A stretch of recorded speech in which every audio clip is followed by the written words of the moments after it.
The presentation of today's racing program is a copyrighted broadcast of the New York Racing Association, Incorporated. Any rebroadcast, recreation, or retransmission of this broadcast without the expressed written consent of the New York Racing Association, Incorporated is strictly prohibited.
Good morning, ladies and gentlemen, and welcome to opening day at Saratoga Racecourse.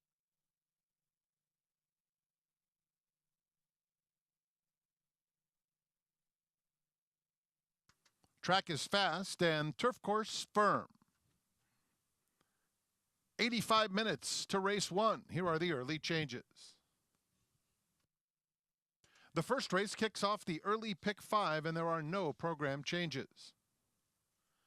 In the second race, the early pick 4 starts, scratches of 1 Greatest Joy and 2 Space for Grace. Scratch numbers 1 and 2 out of race 2. In the third, scratch number 5, Blue Roof Bow. There's a mandatory payout, pick 5, starting with race 3. Pick 4 wagering offered on the fourth, scratch 6, Big Brooklyn, and note that number 8, Restless Renegade, will race with 1 bar shoe off. A mandatory pay pick 5 starts with Saratoga's 5th race. No changes. The $1 pick 6 begins with race 6. In this race, number 5, Shipsational, will be ridden by Dexter Haddock. Dexter Haddock rides number 5. And scratch number 8, First Trumpet. The 7th is the start of the late pick 5 with no program changes. In the 8th, the Wild Applause, scratch number 5. Phase Gold, late pick 4 begins with the 8th. The 9th is the 108th running of the Schuylerville. Scratch number 5, Washington. And scratch 7, Costa Linda. 5 and 7 out of the 9th. Race 10, the 119th running of the Saranac. Scratch number 12, A Little at First, as well as number 13, Golfy. And opening day concludes with race 11. Scratch 1, Yao Majesty. Scratch 11, Adrian. And scratch number 12, That's Funny. Enjoy opening day at the Spa. We are fast and firm with 83 minutes to post for race 1, start of the early pick 5, where all the fans on track will participate in the And They're Off at Saratoga, long-time tradition. Coming up next, Talking Horses with Andy Serling and Jonathan Kitchen. Enjoy opening day.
morning, everyone, and welcome to the opening day of Saratoga Talking Horses.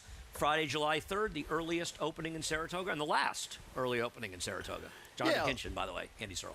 But it's all right. I'm happy to be here. It'll be another fun 10 weeks or so of some fun racing, and then the schedule will go back to normal next year. Yeah, obviously with Belmont State, with 4th of July falling much earlier this year because September 7th, the last day, you know the drill. We got lots to talk about, a little slow getting on. So we're going to get right to work. Head over to NYRABets.com if you're not a member of NYRABets. Use the promo code SPA200 and we'll match the $200 of your initial deposit.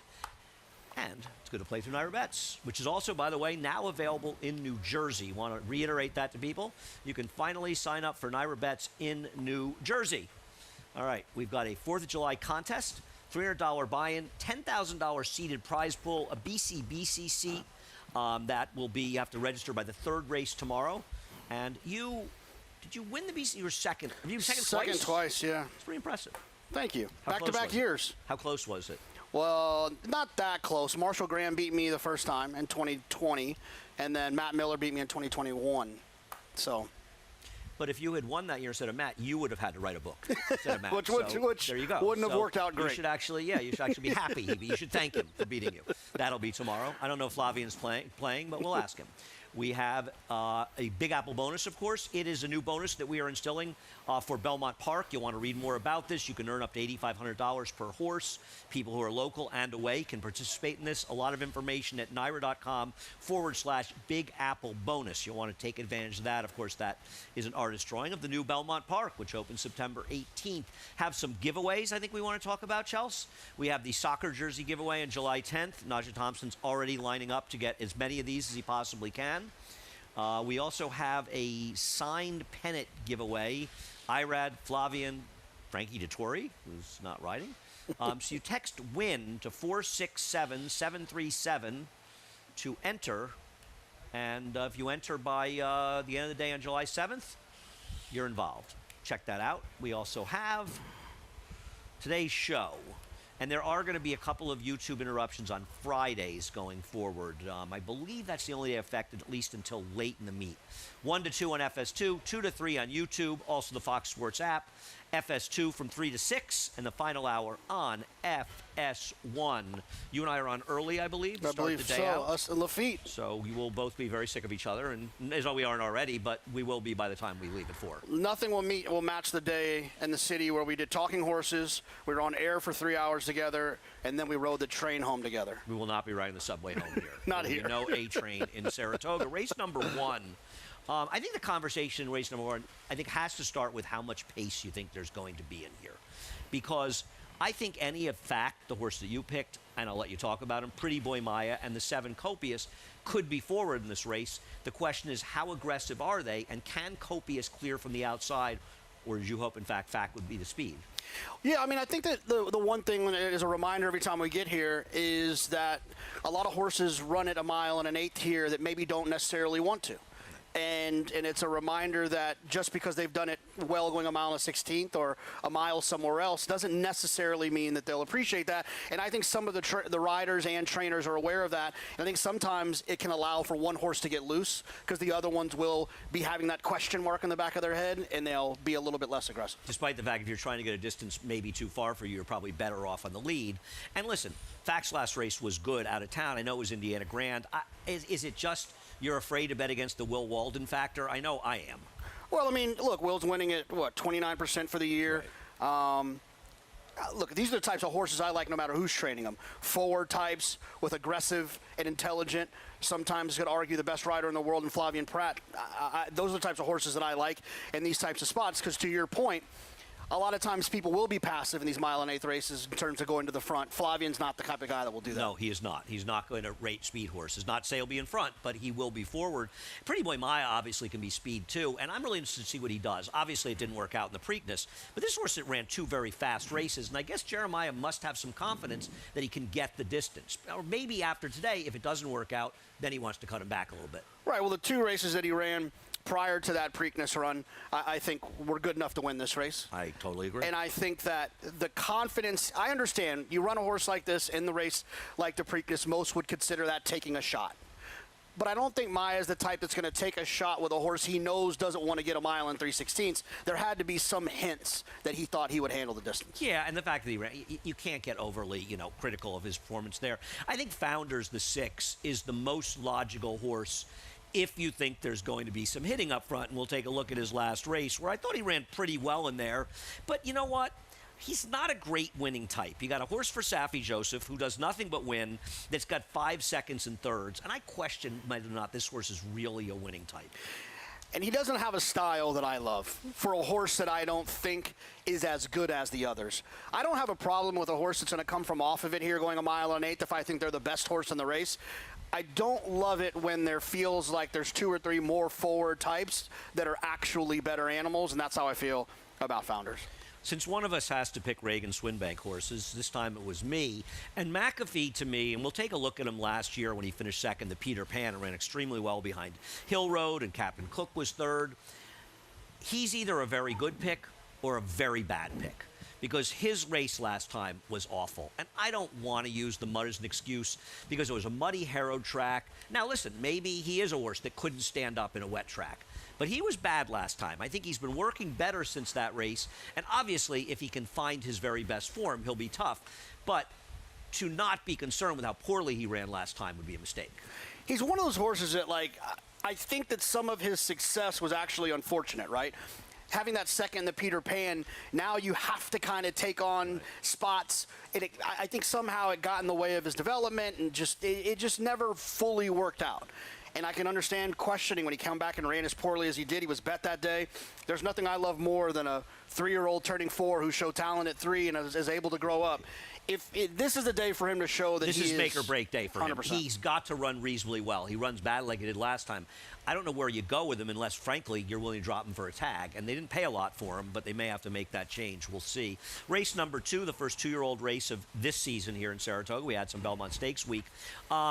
I find these races to be guessing affairs. You've taken the Cassie horse that cost over $750,000, the number 3, Charlotte's Beat, who apparently has been working well. But are you sure? I'm just not confident this is a turf horse. Though there's enough turf pedigree. To be fair, there's enough. Enough. No, I'm not confident either. I just felt like I was going to get an okay price because it feels like the 5 Timber Top is going to be bet. I'm not sure what to do with Timber Top. I left him completely out. He doesn't really have a turf pedigree. It felt like he was the one that Wesley entered last time, hoping the race came off, and he was horrendous. You know me, I am Wesley's biggest fan. I don't trust this horse. No, I don't trust, but I think that people, they take a lot of money first time out. It's Wesley, It's a turf sprint. There's all these things. I just felt like the horse was going to take some money. I thought the 3 Charlotte's Beach was at least a little bit interesting. The rest of them, I feel like, is a little bit more of a guessing game. What about the Flightline on the outside for Miguel? The dam did win a couple times on turf. Flightline's first winner in Japan, won on the grass. Yeah, I mean, I think that they're probably horses that are going to be a little overbet and a little overhyped. But I think you have to judge everyone differently by price. I guess with Pavlova's Palace for Bill Mott, the dam's produced 4 winners out of 6 on Europe. Probably a little more distance. Second dam was pretty good as well. So I thought maybe this could be an interesting one. Palace Pierre the Sire was a miler, an exceptionally good miler for Juddmonte. And I thought this one might be interesting. It's just a guess on my part. I have no information. I mean, these races are guesses. I mean, when you get a little bit further into the meet, you'll have a lot more turf works over there to give you more clues. When I looked at the workout report today, there was not a lot of hints with turf work. And there was one horse that had a turf work, and it wasn't great. See what happens in this race. We move on to race number 3. I can't speak for you, but I chalked it out in here. We'll take a look at Anyway finishing ahead of Mo for the King last time. And I know that Mo for the King's not going to be a speed in here, but I do like Flavian, who I think will do a better job of at least getting him a little more in the game. And I know that he is a bit of a loser. He's 2 for 13. His big win was in a wet track. I still think he's run very well in those races. And he got caught trying to chase Longpour around last time, who sort of caught a flyer in this race. Yeah, I mean, I think when you watch this race, I think it's hard to argue that Anyway ran better. Right. So I went ahead and sided there. And in full disclosure, though, before the 5 scratched, I thought the 5 was going to be very tough. Yeah, I saw you like the 5 in I this didn't know race. I didn't know where you were. I didn't love that horse. I kind of scratched into the 3. I'd be honest, I didn't have this is a race where if somebody more clever wins, I'm not going to have them. I've seen enough of Fireball, and he's had his chances. He was bad last time in this race. Maybe he'll run better. There had been a little bit of rain, so maybe that sort of changed things for him. But he's given it up in races he kind of had won. I know the Toy Cannon ran a big figure in the slop last time, but you really want to bet him off one number? I don't. Yeah, one number and a trainer change. Yeah, I mean, I thought Brief Provocateur could run okay in here, but honestly, I just thought the 1 and 3 were the two best horses in the race. Nothing clever in race number 3. And I think at this point with the scratch, you see it the same way. Race number 4, there is not a lot to go on in this race. We'll take a look at the horse that you have on top, Mr. RT finishing second last time, who does get a rider switch to Flavien Prat. I don't know what to do here. A lot of horses that have had a lot of chances, and I just kind of defer to those situations of trying to identify who overachieved despite their 0 for 9 records. And I thought that Mr. RT actually has run okay considering the prices, right? Almost 5-1 ran second, almost 6-1 ran fifth. That kind of sounds about right. It's not a money burner. Yeah, it just feels like one that could move up. It's, I'd say that most would agree that's a positive rider change to Flavien. And Edgar rode very well, but of course, it's never a bad thing to get Flavien. I don't disagree. And, I struggled with this race. I don't know what to do with Trailblaze. I'm always looking at new Linda horses. This horse got scratched. I thought this horse's race in California were bad. I'm not saying the horse can't improve for Linda, and I know it's a new face, and I'm not going to be surprised when I'm wrong, but I didn't see a lot to like. I mean, Private Flight is probably the horse to beat, the horse we both have second. From a figure standpoint, I think the last couple of races, last 3 races on dirt, 4 races, 5 races, 6 races on dirt, put him right there in the mix. I wish his last 2, just beaten by 4, beaten by almost 3. He just seems like one I can't trust that what's likely going to be a short price. Right, you look at his last race where the third place finisher came back to win. Well, that horse won at Finger Lakes and ran 1 Beyer point lower. So I don't know that there was necessarily a sign it was a good race. I've picked another horse in here that may be a terrible pick or maybe a good pick, obviously, and that's Ryan Shadow. Because his only dry dirt track race was his debut at Tampa, where he didn't run very well at 30-1. But you know what? The only time that he tried the dirt for Brad Cox, it was a muddy sealed track. He drops down from there. I don't have a lot of confidence. He does have the one good synthetic race, but I decided in this field where so many had chances, he was not fully exposed. Now, maybe he just sucks, and it's a bad pick, but I'm going to give him one chance on a dry dirt track. Yeah, I get it. And he may be terrible. He ran cheaply. He certainly had his chances, but I want to give him one chance for this barn on a dry dirt track. Yeah, I just wish he would have ran a little bit better. I agree. First time for Brad, that's all. Yeah, and the other Linda horse, Restless Renegade, he was a terrible overbet favorite last time, and he is the one in here that has really burned a lot of money. Yep. Maybe he wins, but he's burned a lot. Race number 5, and we'll break after that. Race number 5 was the first race that I was really, really interested in the race. Let's start with a horse we both have fourth, that's 9-2 in the line, One More Guitar, and we'll look at the race 2 back, where he really did run remarkably well. He's not in the picture at this point. He's dead last coming in the stretch. You see him and makes a huge run. This is a barn that I want to see start winning races in New York before I start taking them, because their success has been, for the most part of the last year, elsewhere. Yeah, One More Guitar, I thought, obviously ran well here. I think it's a little bit of an illusion because I feel like the race fell apart. I agree. I don't think the fractions are right, 20.6, 45. And Who knows? But that doesn't make any sense. I right? still do think they went fast. And I think the race fell apart, and that would be one concern I have. Horse is drawn well, though, for that kind of style. Yep. I just don't know if they're going to get the same setup in here from a pace standpoint. Well, I mean, obviously, that's why you picked the number 3, Paul, as a star. I mean, she's supposed to be completely loose in this race, right? Yeah, and she's got that one turf start that I think is actually much better than it looks. I think the figure, Really? the way, the pace in that race, I thought the horse was up there close enough to a pace that was honest. Got a nice final figure. The other thing is that I feel like the 1 is going to be overbet, so I felt like the value on the 3 drifting a little bit.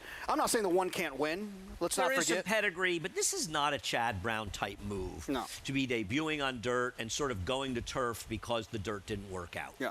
But the horse does have pedigree. No, like I said, I won't be shocked. I'm never shocked when Chad wins here.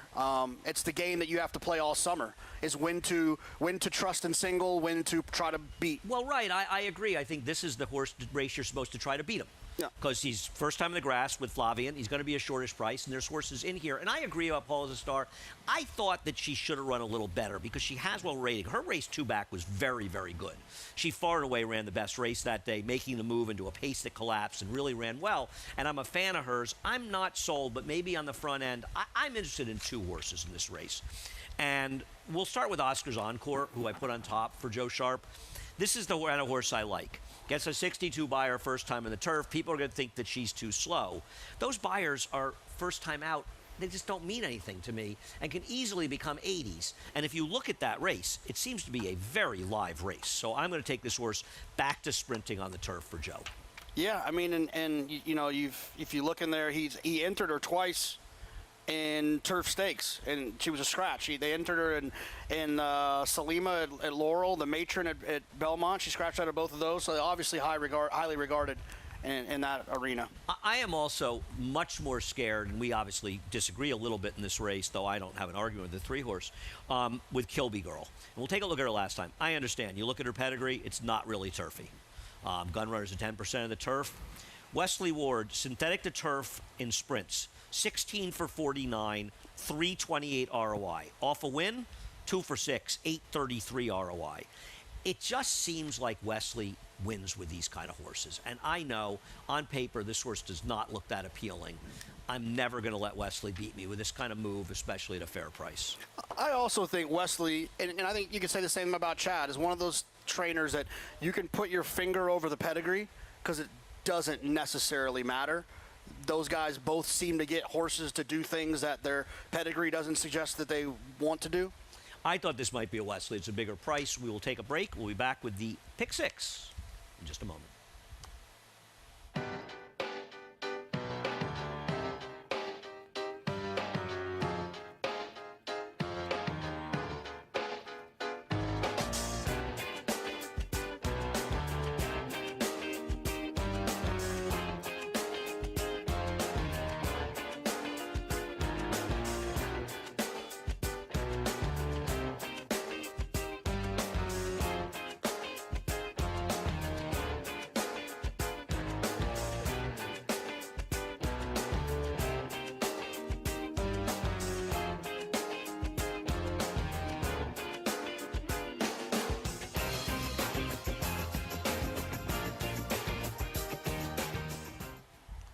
Welcome back to Talking Horses. Jonathan and Andy. Race number 6 at 1 1/8.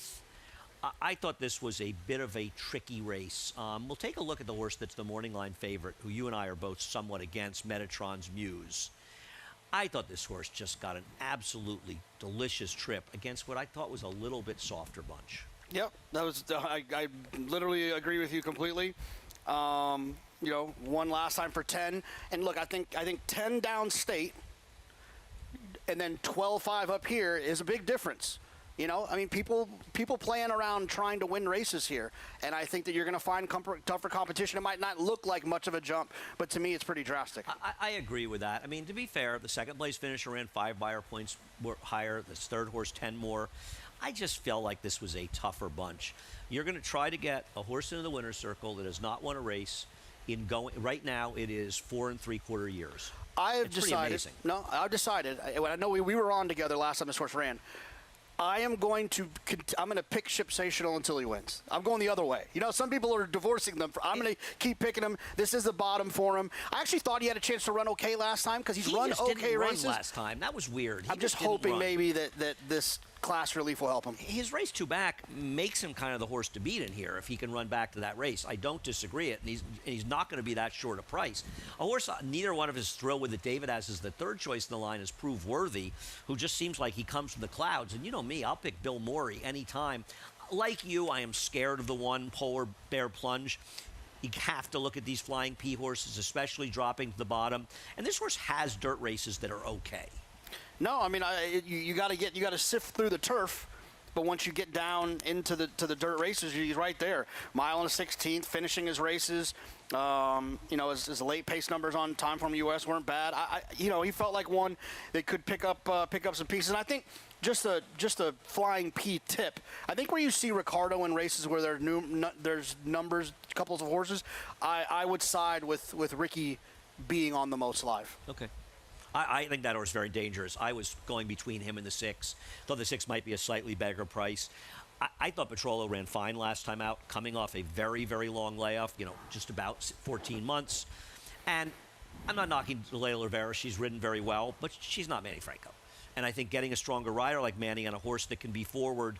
And I think this is a race where Manny could be aggressive here and not impossible with the 8 scratching. Could be the speed in here. Yeah, well, but she was coming in off of almost a year, or a little bit more of a year layoff. Probably will serve her better.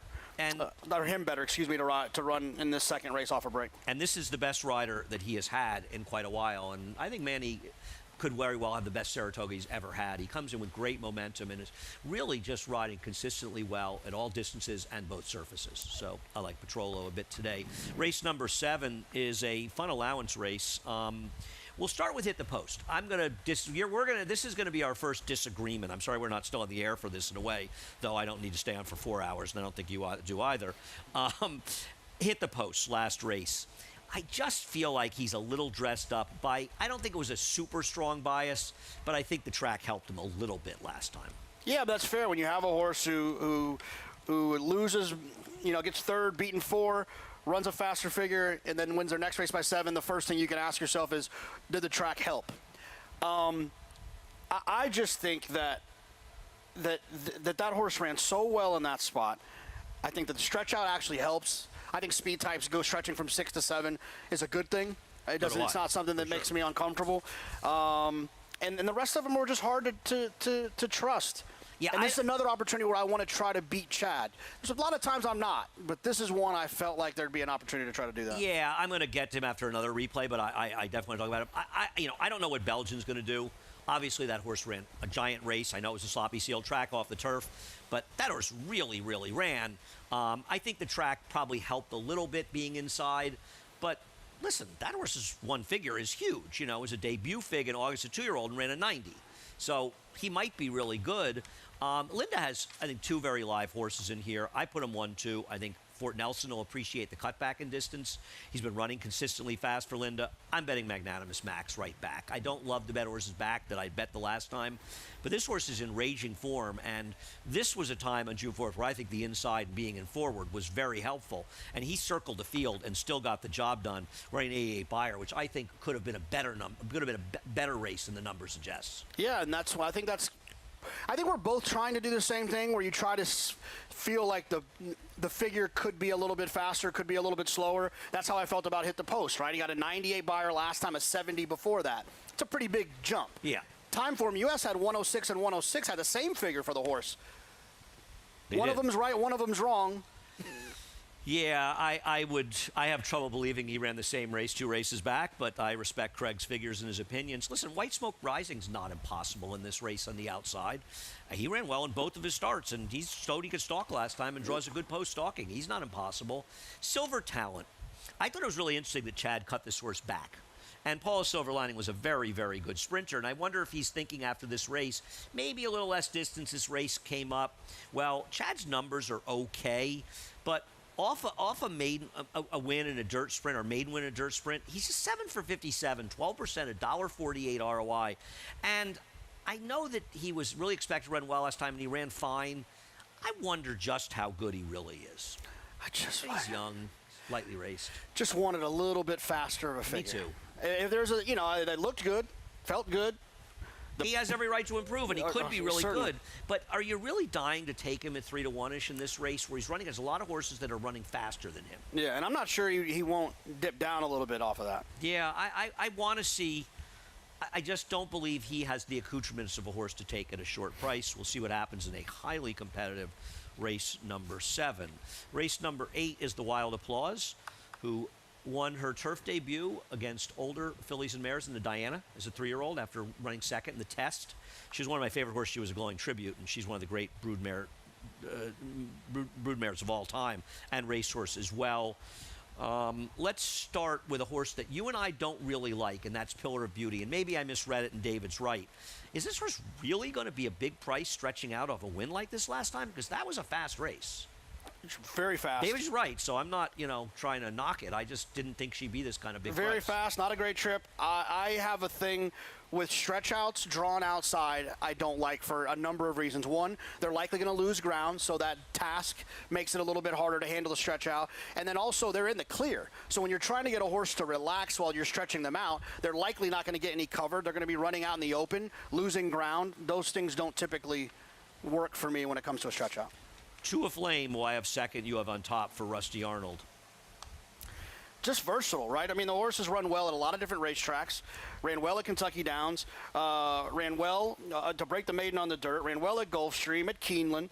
And I just feel like some of those races are a lot better than they look. Imagine the Lady, I think, will be a horse that you have to contend with in a Grade 1 on Saturday. I think Storm's Wake, who beat her 2 back, is going to be a player in that race. I just think To a Flame is, if you look at those races, I think she's pretty darn good in here. And I think the price, if David's right about 9-2, will be very, very exciting. She had a bit of a wide trip last time out as well, and I don't think she ran as badly as it looks on paper, and getting Jose doesn't hurt. When I first saw the morning line, I was thinking, what is David smoking that he made Lovely Gray 4-1? And then I realized that it's Go-Go Grays, it's the Dave Portnoy stable, and they take a lot of money. I don't understand how you could like this horse at a short price. I didn't like this horse's turf races at all. And I think the synthetic races are just kind of okay. And I'm not sure she's really that good a turf horse. The one thing I guess you could say in defense is that the Colonial race, the figure obviously seems low, like you made the point earlier, that now she is a 3-year-old and maybe it'll be a little bit better. Maybe. But I will tell you this, very much so. We talk about the West Point effect, the My Racehorse effect, the Barstool effect. This horse will be overbet. I have no problem with liking this horse at 12-1. Yeah. But I'm not interested in this horse at 4-1. I just think it's a massive underlay, and this horse is destined to be an underlay. Listen, I think I Love Giraffes is not impossible in this race. Made the early move and still won last time out. The horse, though, that I have to bet in here is Smexy. Smexy arguably was best in both of the races that she's run in this country. She has had ridiculous wide trips in both. She ended up 3-4 wide around the racetrack last time out. The winner saved ground, angled out in the stretch. She just missed second with a late surge in there. And I think that if she can finally get at least a fairer trip and not lose ground on both turns, that she's pretty good. I like her a lot today. Yeah, and if you look, I don't get too carried away with the strength of schedule thing because there's a lot of things that go into it. But if you look 2 back, she ran against Tam Tam, who has become one of the better turf fillies that we have. The closing weekend at Churchill, right? I can't remember Phil the name of Bauer. it. Yeah, Phil Bauer. Phil Bauer trains the horse. Any thought on the 2? I know David Aragona likes Paris Carver. Boy, I tip my hat to him if he's right on this one. Well, I said what I don't like with turf sprinters stretching out. But this is what I do like. Right. Tucked inside, save ground, get cover, and have tactical speed to get in and out of spots. Doesn't Junior have to go with the 11 to get position, though? I think if he dilly-dallies on the outside, he's just going to open himself up to a lot of trouble. I don't think Code's impossible in here.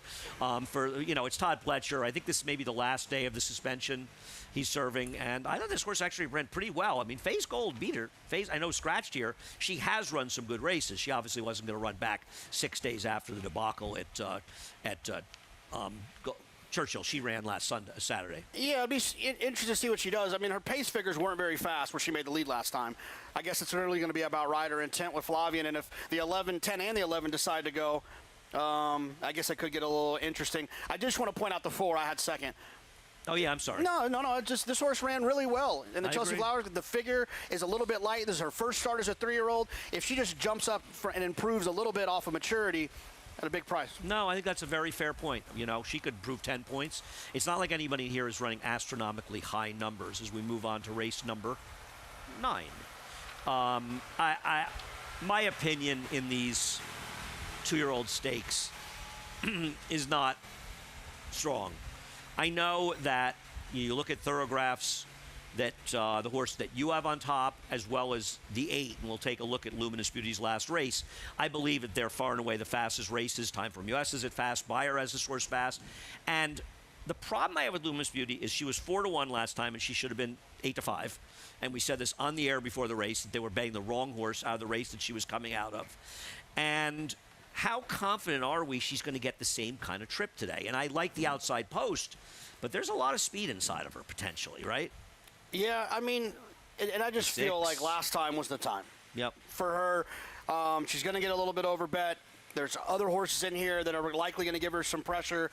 And like I mentioned, like you had pointed out, I just think, the two didn't have a buyer speed figure, but Timeform US gave the horse a 91, puts that horse right in the mix. A friend of mine said that I think Thorograph had the horse pretty high. Yeah.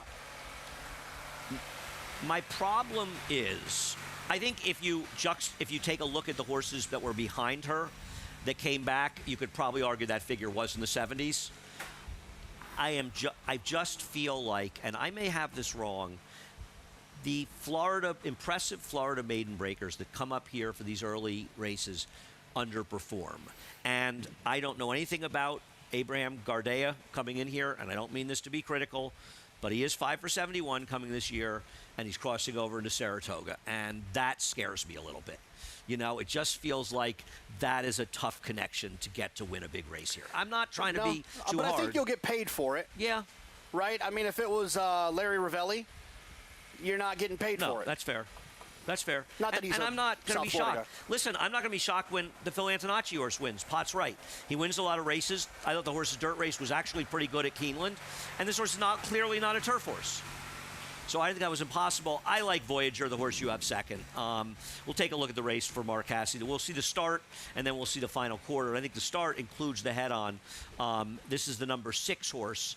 Doesn't really have any problem to start, just completely and totally. Unfortunately, that's way, way too close a shot of the pan. I don't know what they're thinking, but this horse ends up just completely out of the race, was bet off the board last time and did a lot of running. And I just trust Mark in these situations more than most people. Yeah, and look, I think following the money with these first-time starters screams talent. Screams they've done something in the morning that's impressed, and this horse was odds-on this day. And to be odds-on, be 4 to 5 in this spot, break like you did, and to make the run that they did, this is definitely a horse I'd have to be alive to. Yeah, and Brian Lynch won with the winner, a first-time starter, and Brian's been like a house of fire so far all year, so I don't hold it against him. I thought that horse was dangerous, but I'm scared of the 2 and 8 in here, and I'm scared of everybody in these races. It's always interesting to see how horses do off their debut. Do they move forward or do they take a step back? I think some of the most unreliable horses are 2-year-old fillies off of a big win first time out, and it's always a coin flip to see whether or not they come back and run well. Race number 10, the Saranac, and they moved the Saranac, and it really turned out to be a great decision. It came up a super, super fun race. We will start with Arizona Territory on the outside, and of course Print. And I think it's important to know that Print came back and ran 6 buyer points higher. I think Arizona Territory's figure is probably a little bit on the low side of his ability, and he's been a good one for Peter Brandt and Chad Brown. Yeah, you can't knock this horse's last couple of races. Has been bet and has run well in those 2 spots. Has done it like you want to see, finishing impressively. I've got nothing really negative to say about Arizona Territory. I guess the only thing you could say is that it's Chad Brown, so the horse is going to be bet, not going to slip through any cracks and is drawn outside. I mean, outside of that, if you had to pick the horse who's going to cross the line first, and we were just picking for fun and right, odds didn't matter, this is the horse I'd pick. But I agree. I think taking 5 to 2 on this horse is probably going to be a little bit tough. But I have nothing against him, and I think he could easily win. I like Glavin, who I was surprised you didn't have anywhere, and I'm interested in your take on it. His maiden was extremely good. He beat Coordination, who had run very well in a race down at Keeneland, and he beat him fair and square and quite easily. And once he blew the brake last time out, he just had no chance. And Johnny did the best job he could, but he was just completely out of position after the break. He was too wide the first turn, a little wider on the second turn. I thought he ran very, very well in there, and I am a big fan of Glavin. Yeah, Glavin being left off is probably is an effect of me having a couple of fanboy type horses in here. Okay. Teddy's Rocket.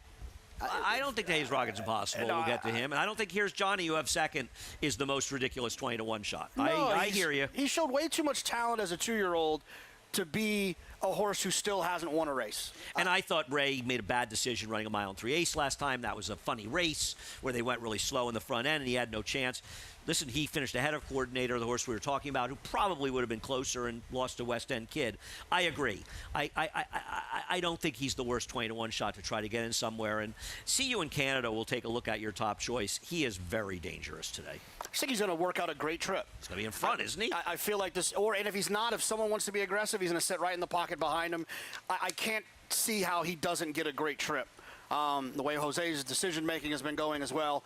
I think he's going to get a great trip. I think he's going to be a great price. I think he's going to be ignored. There's going to be a horse, the 11, who's going to likely not get a great trip. He's going to be bet.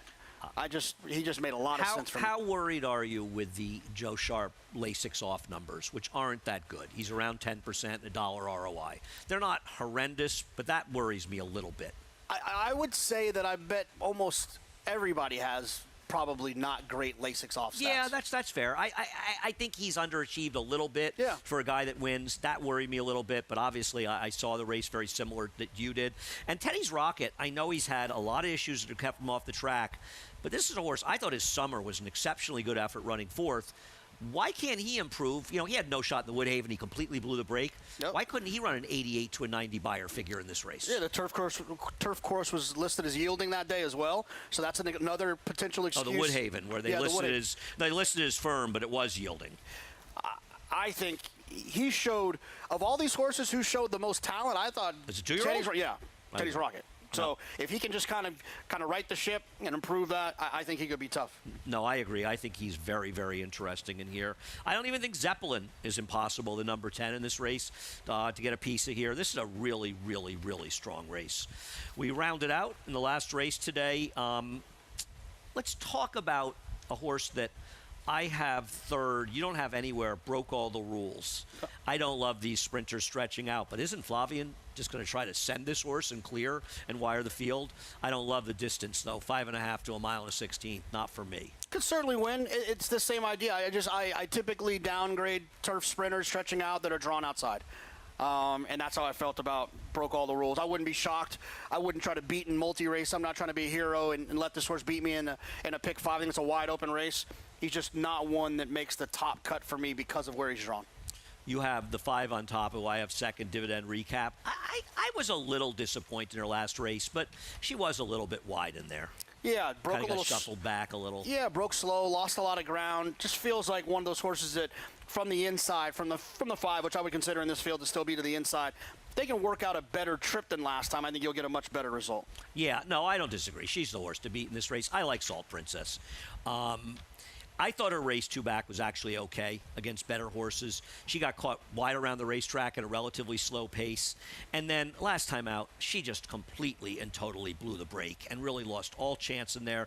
And she's just taking a significant class drop. I mean, she's been running against much, much better horses. And I like her getting a good post with Johnny, maybe get the right trip in here and get it done at a square price. Yeah, absolutely. Dave Dong, he's got a few of these up his sleeve over the next 10 weeks. Why not get started now? It's funny, I have Bobby Jean, who you have second and fourth in here. I wish she did a little more running, but she is second off. But I wish she did a little more running last time. Yeah, I wanted to try to give her an excuse that maybe she needed it off of that time in between.